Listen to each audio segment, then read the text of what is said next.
안녕하세요. 인조일라이프 잉라입니다. 오늘은 광화문에 위치한 렁팡스에 다녀왔어요. 렁팡스는 프렌치 비스트로입니다. 음식부터 보실 분은 2분 55초부터 보시면 됩니다. 렁팡스의 뜻이 어린 시절이라고 하네요. 셰프님께서 어린 시절의 좋은 기억을 음식을 통해 이제 손님에게 전해주고 싶었지 않나 싶습니다. 적당한 가격과 서비스, 분위기 모두 좋았어요. 원래는 성수동에서 시작해서 가성비 좋은 프렌치 비스트로로 유명했던 곳이고요. 2018년부터 20년까지 미슐랭 가이드에 소개됐었다고 하더라고요. 성수동은 이제 문을 닫고 작년 6월인가쯤에 렁팡스 시즌2로 광화문에 재오픈하셨다고 합니다. 오늘간 렁팡스는 프렌치 비스트로고요. 파인다이닝하고는 조금 다른 것 같아요. 파인다이닝은 이제 최고의 요리와 서비스를 즐길 수 있는 공간이고, 뭐 인류 셰프분들이 고가의 코스와 고가의 와인을 제공하고 드레스 코드 등에 좀 더 신경 써야 하는 장소인 것 같아요. 그리고 파인다이닝 그 해당 레스토랑에서만 먹을 수 있는 크리에이티브한 메뉴와 플레이팅이 대표적인 것 같습니다. 반면에 이제 비스토르는 파인다이닝보다는 좀 더 작고 뭐 편하고 가격대도 접근성이 있고 간단한 다품으로도 즐길 수 있게 편한 공간인 것 같습니다. 최근 한국에서도 이러한 프렌치 비스트로 격의 식당이 늘어나는 것 같아요. 랑팡스의 콜키즈는 3만 원으로 이제 다른 프렌치 다이닝보다는 저렴해서 저도 이날 한 병 가지고 갔어요.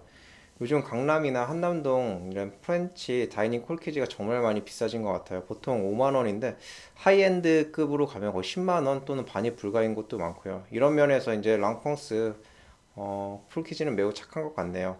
예산은 식사만 하시면 인당 한 3에서 5만 원 정도 수준입니다. 롱팡스는 광화문역에서 내려서 도보 한 10분 정도 걸어가시면 되고요. 서울 역사박물관 옆에 골목길로 들어가서 성공미술관 옆에 경희단 건물 3층에 있습니다. 네, 가게 들어가시면은 이 바로 오른쪽에 한 6명 정도 이용 가능한 타원형 테이블이 있고요.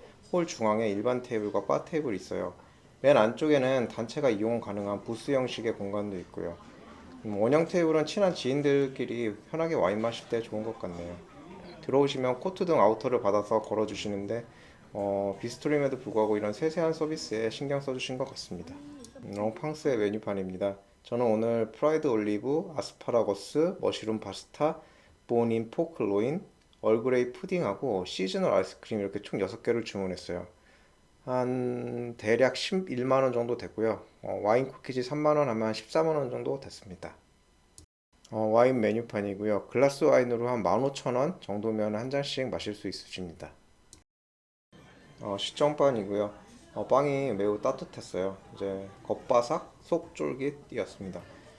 버터는 가염 버터가 같이 나왔고요. 따끈따끈한 빵에 짭조름한 진한 버터의 고소함이 매우 잘 어울렸던 것 같아요. 우리가 보통 이제 식전빵으로 본 요리 전에 허기를 채워주는 용도로 이해하고 있는데 사실 식전빵의 목적이 따로 있다고 그러네요.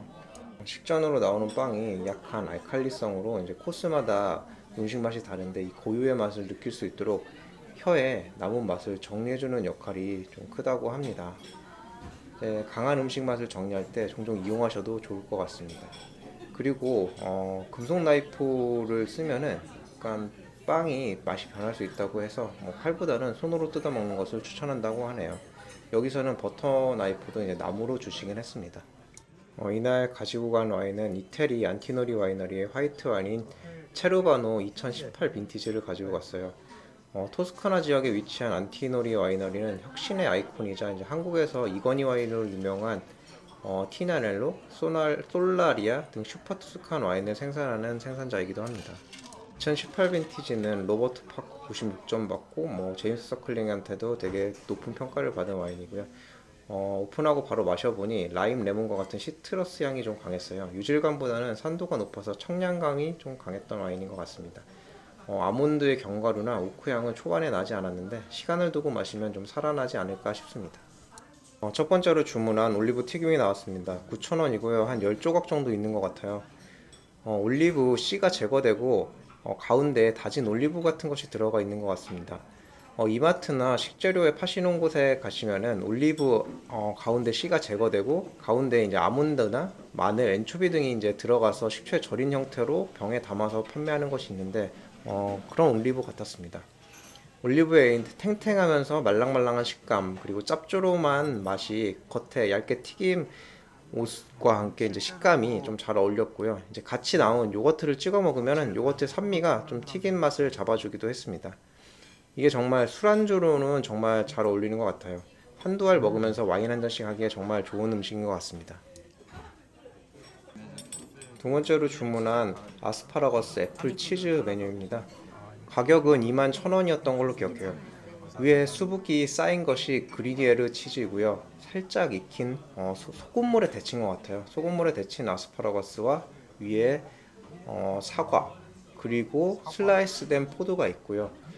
이런 맛과 식감이 매우 아삭거리고 치즈가 맨 위에 짭조름한 간을 더해줘서 거의 뭐 샐러드 같았어요. 샐러드 대용으로 시키시면 좋을 것 같습니다. 여기에서 쓰인 그리에르 치즈는 스위스산 치즈로 이게 소젖으로 만드는 하드 치즈라고 하네요. 스위스 도시인 그리에르의 이름을 딴 것으로 서부 스위스에서 약 1200년에 처음 만들어졌다고 해요. 작은 구멍이 전체적으로 흩어져 있어서 긴 숙성 기간을 요하해가지고 보통 한 10에서 16개월 숙성한다고 그러고 뭐 특산물로 팔리는 것은 한 2년 정도 숙성한다고 합니다. 이래서 향기가 약간 더 강하고 맛이 짜면서 감촉이 부드럽고 노란 호박색을 띠고 있다고 합니다. 근데 이날 나온 거는 노란 호박색보다는 안에 좀 속에 있는 치즈라 그런지 좀 부드러운 연한 노란색이었던 것 같아요. 이날 둘이 이제 이게 두 번째 메뉴로 먹었는데 이게 상당한 포만감이 있습니다. 그래서 저 아스파라거스도 구운 아스파라거스보다는 좀 절인 게 좀 더 이제 아스파라거스의 식감을 살려줬던 것 같고요. 포만감이 좀 상당한 건강식 샐러드인 것 같습니다. 세 번째로 나온 음식은 머쉬룸 파스타로고요. 네 가지 버섯이 들어간 버섯 파스타라고 합니다. 가격은 26,000원이고요. 이 네 가지 버섯 중에 포르치니 버섯은 파우더로 넣었다고 합니다. 이게 올리브유랑 버터가 상당히 들어가서 그런지 버섯의 풍미가 매우 잘 느껴졌어요. 특히 저 면은 정말 수제 파스타 집 뭐 전문점으로 해서 디피녹스 지난번에 올린 포스팅에 있는데 거기와 면과 비교해봐도 전혀 뒤지지 않을 탱탱함, 뭐 쫀득쫀득함이 느껴졌던 면인 것 같아요. 그리고 버섯이 이렇게 많이 들어가면 요리하면서 수분도 정말 많이 나올 텐데 수분 처리를 어떻게 했는지 음식이 전체가 녹진하면서 수분을 전혀 느끼지 못했어요. 그러니까 풍미가 상당했고요. 다만 버터가 상당히 많이 들어가서 풍미는 높은데 약간 느끼하다고 이제 느끼실 수도 있을 것 같습니다. 그래도 느끼하지만 맛은 정말로 좋았어요. 이게 또 화이트 와인이랑도 매우 잘 어울렸고요. 이제 버섯을 좋아하시는 뭐 매니아라면은 이 메뉴는 한 번쯤 먹어볼 만한 메뉴이지 않을까 싶습니다.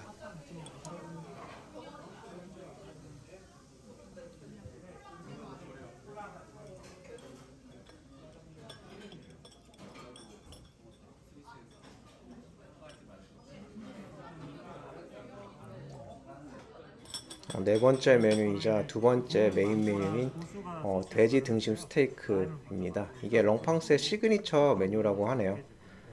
돼지 등심하고 이제 가니쉬로 나온 구운 망고와 고수입니다. 가격은 36,000원이고요. 구운 망고 위에 라임을 뿌려서 포크로 그 망고를 으깨서 등심 스테이크 위에 올려 먹어보라고 말씀을 주시네요.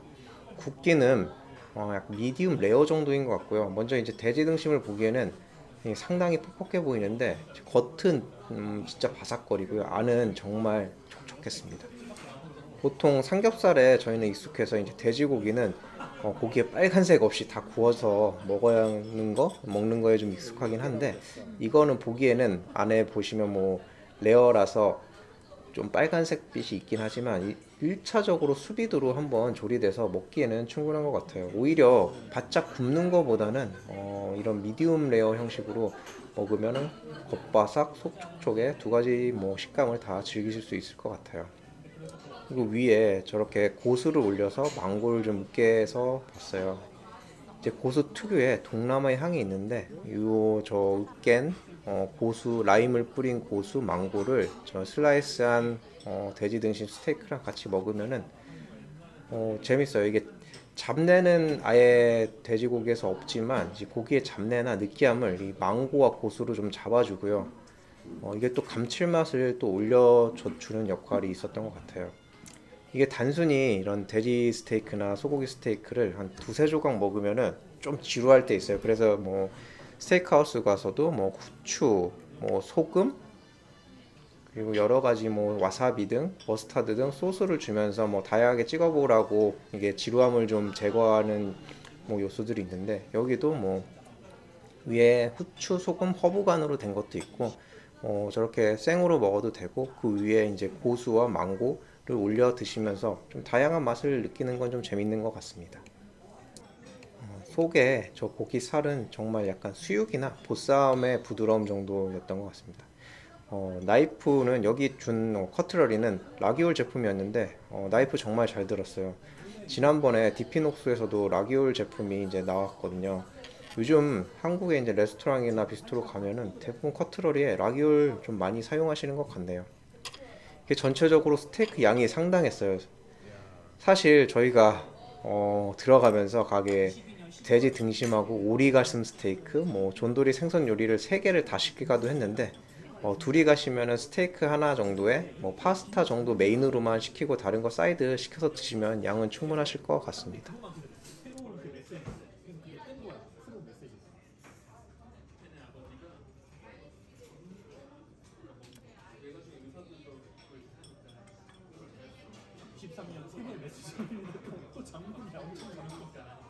저희가 식사를 다 마치고 이제 뭐 키친 문 닫는다 그래가지고 디저트 두 가지가 있는데 모두 다 시켜봤어요. 하나는 라즈베리 샤베트 아이스크림이고요. 나머지 하나는 얼그레이 푸딩이에요. 가격은 9,000원, 7,000원에서 한 16,000원 정도 됩니다. 먼저 얼그레이 푸딩 먼저 봤고요. 먹어봤고요. 안에는 푸딩이 정말 쫀득쫀득하고 탱탱했어요. 그리고 옆에 저게 약간 색깔이 캐러멜 같은 건데 얼그레이 티입니다. 은근히 저 푸딩하고 얼그레이 티가 잘 어울렸고요. 그리고 당분, 뭐 카라멜을 대신할 당분 등이 더해진 것 같아요. 그래서 이 푸딩은 거의 뭐 디저트 이 푸딩이지만 뭐 케이크 같은 느낌의 뭐 디저트였습니다.